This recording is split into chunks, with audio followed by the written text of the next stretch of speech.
One of the things that parents struggle with most when I teach my authentic parenting class is that your children do not have to share the same values as you do.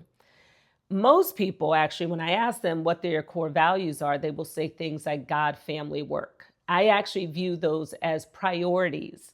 When I talk about a value, I'm talking about a preferred way of being that you hold in high esteem. It's a filter that you use to process information, to take action. For instance, some of my core values are connectedness, creativity, problem solving, presentation, options, and variety.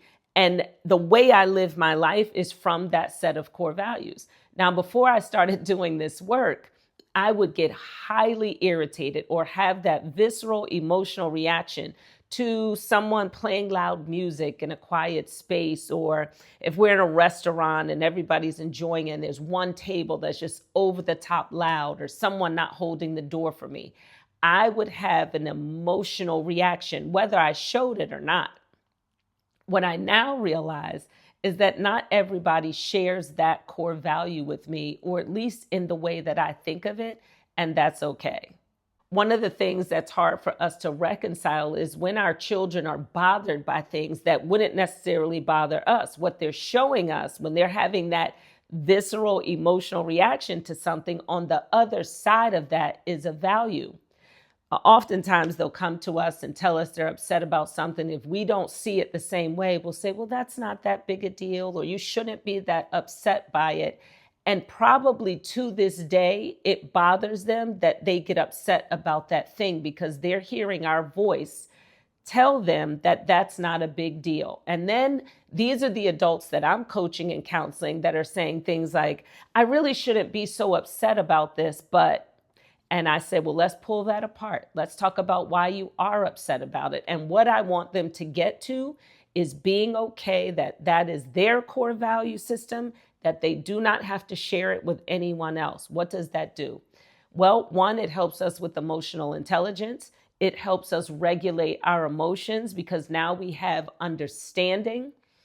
When we don't have understanding of our core values, then we will have emotional reactions, and then we start to behave in ways that we say we're not.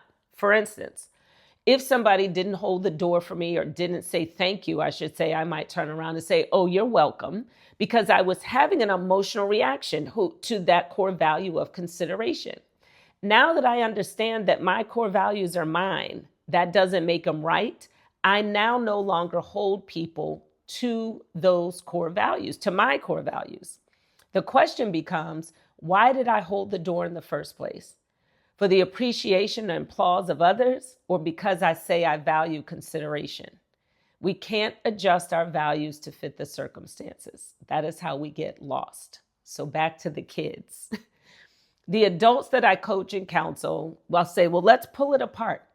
Why does it bother you? And what we ultimately get to is a core value that they held that may not have matched everyone else in the family, or that even in their friend groups. When we gain a true understanding of our core values, it is a much more peaceful walk on this earth. And as a parent, I implore you to gain that understanding so that your kids don't feel rejected or denied by you.